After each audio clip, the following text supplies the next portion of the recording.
G'day guys, I thought I'd do a quick video about the FAQs that came out yesterday, I think. I'm sure most of you have seen them already, but I thought, I'd have a little bit of a muse about it, and I'll preface that by saying I think it's good that GW are being responsive to their community.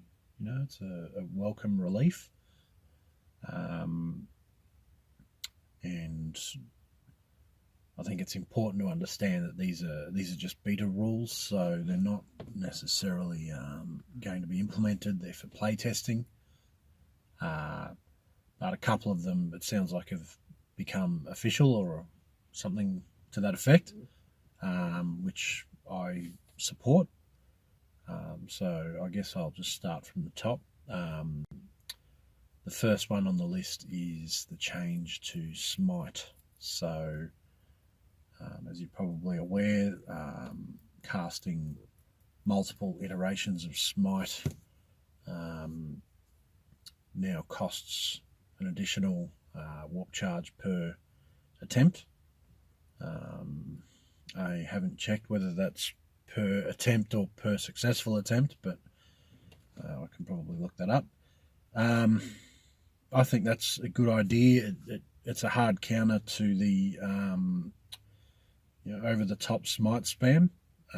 Whether it's too much compared to, or too much on top of adding the points they've already put on to Primaris Psychers and things like that, or Malefic Lords, I don't know. I think it's still fair because excesses of mortal wounds are a bit of a problem. And at the same time, it sounds like they've been intelligent about it to a degree that, allowing Brotherhood of Sorcerers and Brotherhood of Psychers, Grey Knights, Thousand Suns, to avoid that on their, effectively their troops. I think that's good. I'm thumbs up on that one. I play Thousand Suns, and I can understand why they do something like that. But at the same time, Thousand Suns, Rubric Marine, or Aspiring Sorcerers doing one wound, it's not really winning games or anything for you. So adding to that Smite's probably not over the top. It's good that they've left it in there, so the difficulty can never be above 11, I think it was, and the Super Smite stays at the same level. So if you get an 11 or more, regardless of how much it costs to cast it, it'll always go Super. I noticed they didn't include anything for Pink Horrors, so that's something they'll probably get to, include that somehow.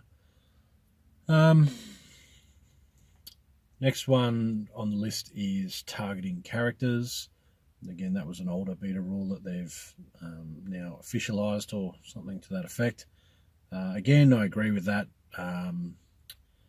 It stops people from hiding or doing ridiculous things, hiding Gilliman behind a Colexis assassin or something. It's just, it just seems a bit unthematic. What do you call it? Rules as intended.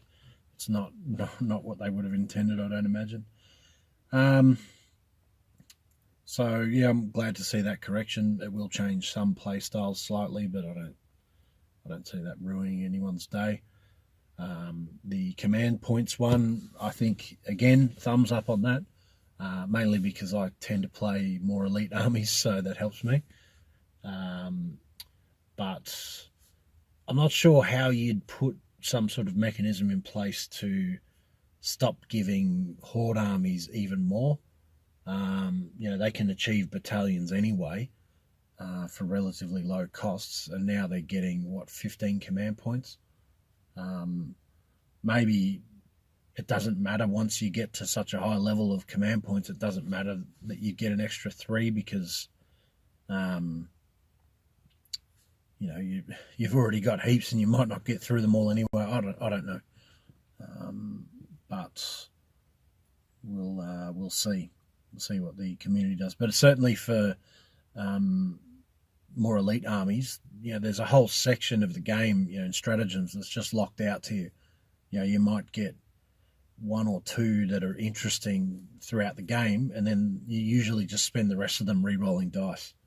And it seems like, a bit of a waste. You're out there sort of buying stratagem cards and things, and you're only ever using one or two of them. It's a bit sad. You look at the custodies that tend to use Victor in the Blood games, and maybe a deep strike, and after that you're sort of scrambling around for things, even though they've got some really good ones, really good stratagems. You don't end up using it on them because you just spent it trying to keep you guys alive or trying to take those wounds off a vehicle or something like that. So I think that's a good addition to the game. Nice tweak there. Thumbs up on that one.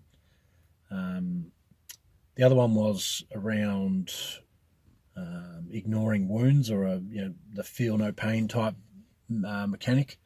I think that's, again, I agree with it in principle. Speeds the game up, stops sort of super unkillable characters and whatnot. I can see this one sort of attracting a lot of feedback around fine-tuning it. There's a lot of little things in the game that this is going to drop the power on effectively. So you look at something like Custodian Wardens. In the psychic phase, they were taking 6-ups to ignore mortal wounds, and then they had the 6-up on top of that. Now they're just in the same boat as everyone else, so what does that do to their points? I don't know. Is that enough to adjust their points? Do you take a point or two off just for that? Maybe not. I don't know. But certainly, some of those sort of abstract Death Guard setups they've got out there, I can see that hurting them a bit. And will their points be adjusted? Time will tell. Probably should be slightly, because this is direct impact to them, but whatever, we'll see.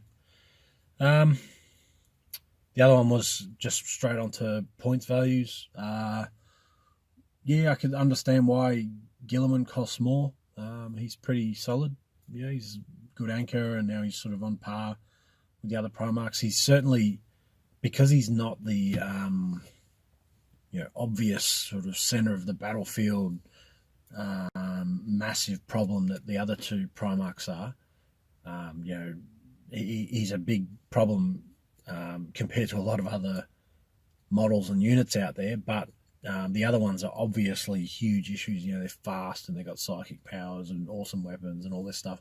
Gilliman's power is in his leadership and force multiplication, and that's a lot harder to gauge strength on something like that. So I wouldn't be surprised if we see another points change somewhere where they figure it out, and that may even happen several times as metas adjust and whatnot. But I think the points change on the Dark Reapers, well received.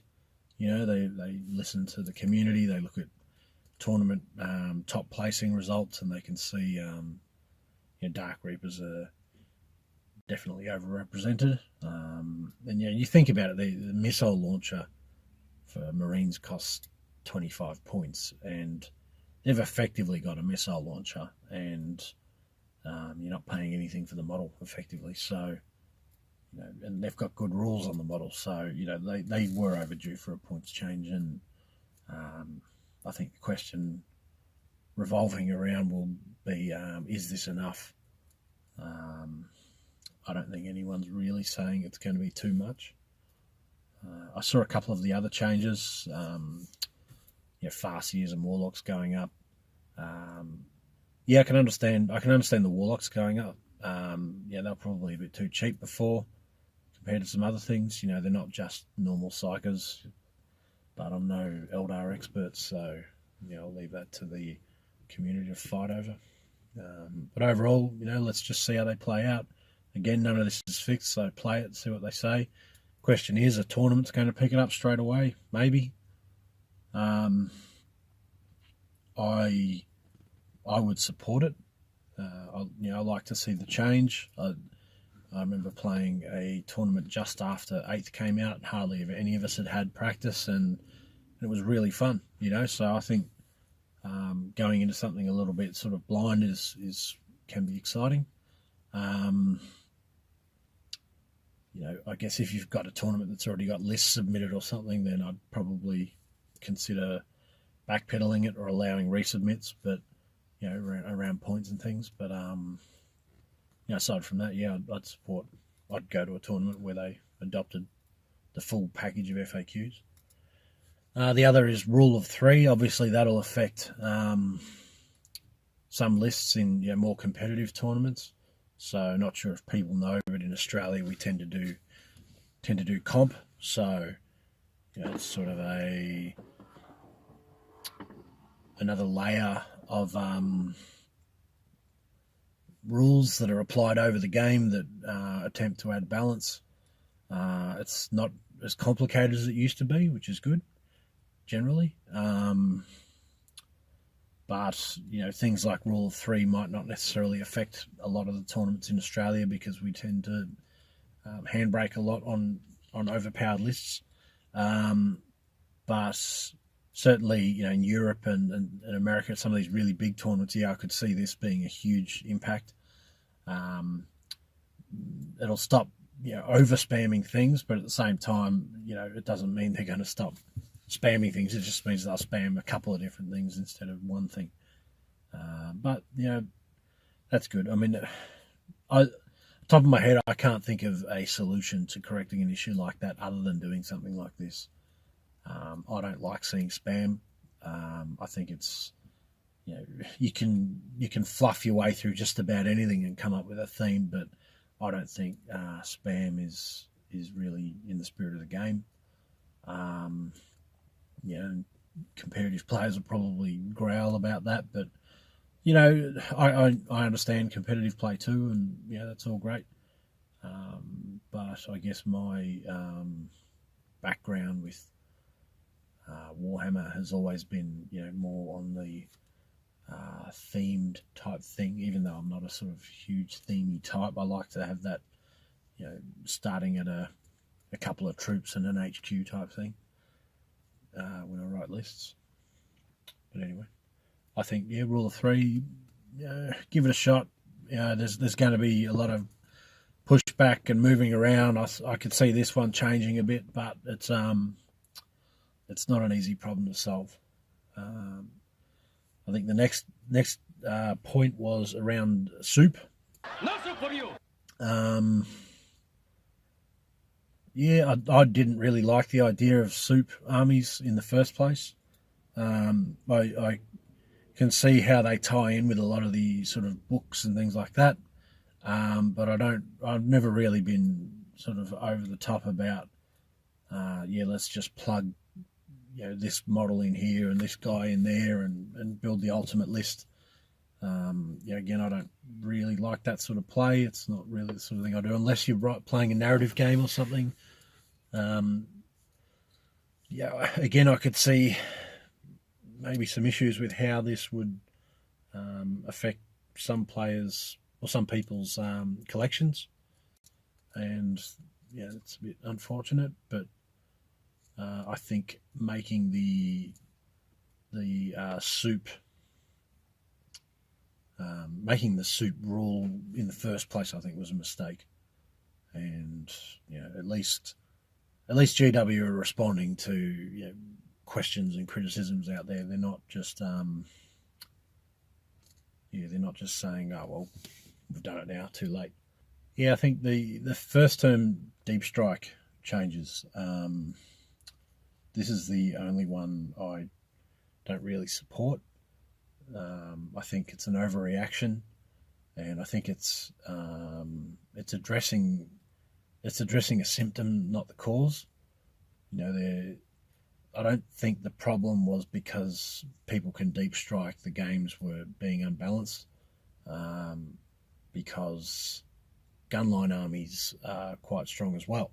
I think the problem is the advantage that having first turn offers, and I don't think this counters that at all. My quick fix to this would be, yes, I can understand why they want to put something in place to correct alpha strikes,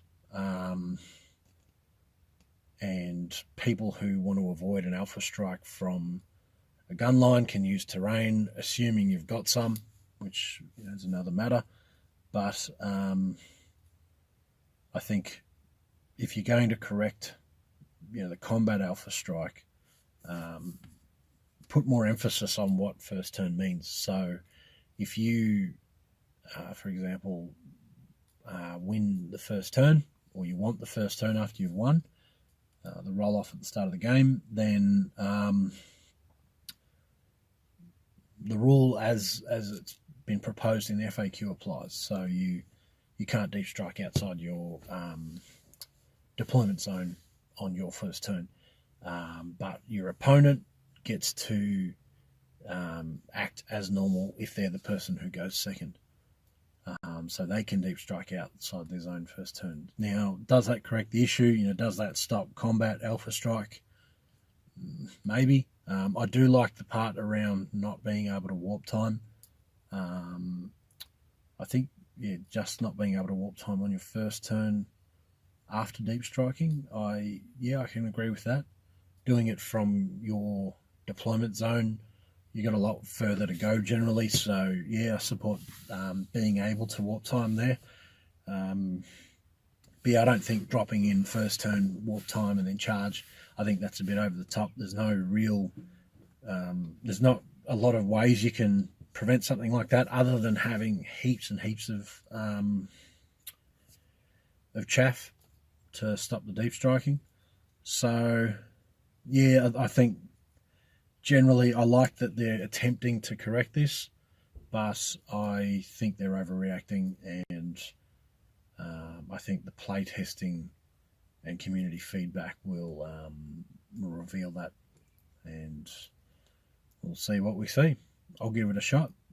I'll try to include those rules in future battle reports so we can work through some of those things and figure them out. But if you've got anything to say, or tell me how wrong I am or whatever, then tell me in the comments. Like, subscribe. Have a good day.